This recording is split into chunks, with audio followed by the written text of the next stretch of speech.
Основна цел на Центарот за управување со кризи е да ја гарантира безбедноста на граѓаните, како што веќе го промовиравме слоганот Safety First, токму овој меморандум е во таа насока да се спречат евентуални штетни последици врз животот и здравјето на луѓето и врз животната средина, но и доколку дојде до евентуални несакани појави, последиците да бидат благовремено санирани и да бидат што помали. Така, денес ќе имате поголема посета на оваа општина, ќе се сретнете со менаџмент на Рудник Саса, ќе посетите пожарната единица. Што во таа насока еве може да кажеме? Сакаме на лице место да се запознаеме со системите на безбедност кои што ги користи Рудникот Саса, но воедно сакаме да ги видиме и капацитетите кои што ги поседува локалната територијална противпожарна единица, во чие што премување има помогнато и Центарот за управување со кризи. Па јас најпрво би сакал да се заблагодарам на директорот за неговата посета и мора да признам дека ние сме и прва општина што го потпишуваме овој меморандум. Се надевам дека и другите истото ќе го направат. Благодарност огромна е бидејќи имаме и досега прекрасна соработка со Центарот за управување со кризи. Искрено се надеваме дека ќе продолжиме во таа насока. Ќе ни помагаат на тие на нас со што можат, истото и ние кон нив, така да ја мислам дека ќе продолжи соработката како и досега во позитивен правец. Може да се очекува и понатамошни соработки со други општини? Секако дека може да се очекува и со други општини соработка. Во основа ова е историја канцеларија на регионалниот центар за управување со кризи Делчево и е многу значајна од аспект на сето она што значи ризик, опасност, можност од настанни појави кои што можат да загрозат живот, здравје и материјални добра на луѓе.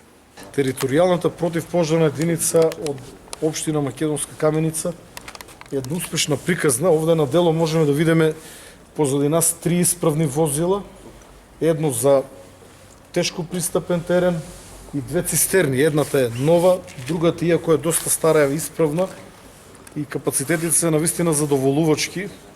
Ако ги земеме во предвид и другите 2 неисправни возила кои што верувам дека брзо ќе бидат оспособени, може да кажеме дека се подготвени да одговорат на било кое барање на жителите на оваа општина, но не само во оваа општина, минатогодишните големи пожари кои што го зафати овој дел од државата, почнувајќи од Кочани, покажаа голема пожртвуваност и во гаснењето на тие пожари.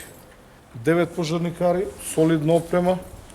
Нормално дека треба да се помогне, бидејќи се потпрени само на општината. Еве во таа насока јас сакам да изразам благодарност на директорот на Центарот за управување со кризи Стојанче Ангелов што не посети, што ја посети нашата противпожарна единица. Ние понатаму ќе се справуваме со пожарите успешно, се надевам. И понатаму ќе даваме едноставно содейство, ќе имаме со другите останати противпожарни единици од соседните општини, како што беше случај лани во големите шумски пожари. Нашата противпожарна единица со теренското возило Град Вол учествуваше и со пожарникари во гасењето на големите шумски пожари на подрачјето на општина Кочани, Пехчево, Берово и Делчево. Сега за сега нашиот машински парк е составен од 5 возила, 4 цистерни и едно противпожарно возило за непристапен терен. Се надеваме дека во иднина нашиот машински парк ќе биде збогатен и сега за сега имаме уште една потреба за да набавиме од некаде донација или да обезбедиме уште едно такво возило за непристапен терен. Се надевам дека во текот на оваа година во соработка со институциите и со градоначалникот на општина Каменица тоа ќе го регулираме. И да сумираме на крај, бевте во поста на општината, подпишавте меморандум, потоа во Рудник Саса. Еве како сте задоволни од целата денес поста? имавме работна средба со градоначалникот на општина Македонска Каменица. Подпишавме меморандум за соработка помеѓу Центарот за управување со кризи и оваа општина. Потоа го посетивме Рудникот Саса. Посебно не интересираше делото околу јеловиштата, кои што во неколку наврати имат истечено, имат направено штети на природната средина, ги загрози луѓето. Зборувавме околу системот за известување и тревожење, односно рано тревожење во случај на некоја несакана појава. Ја посетивме и територијалната противпожарна единица, од која што сум изненаден и задоволен. Како што веќе реков, ова лето тие се покажаа доста успешни, помогнаа во гаснењето на пожарите кои што го зафати овој дел од државата.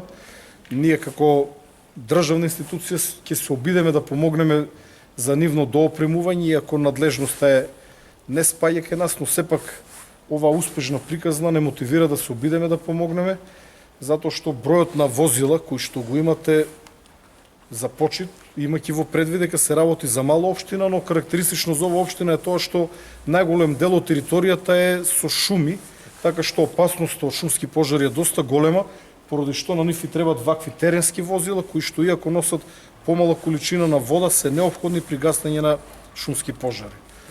Командире, честитки за досегашната работа. Се надевам дека ова успешна приказна Секако ќе ќе продолжи продолжи понатаму.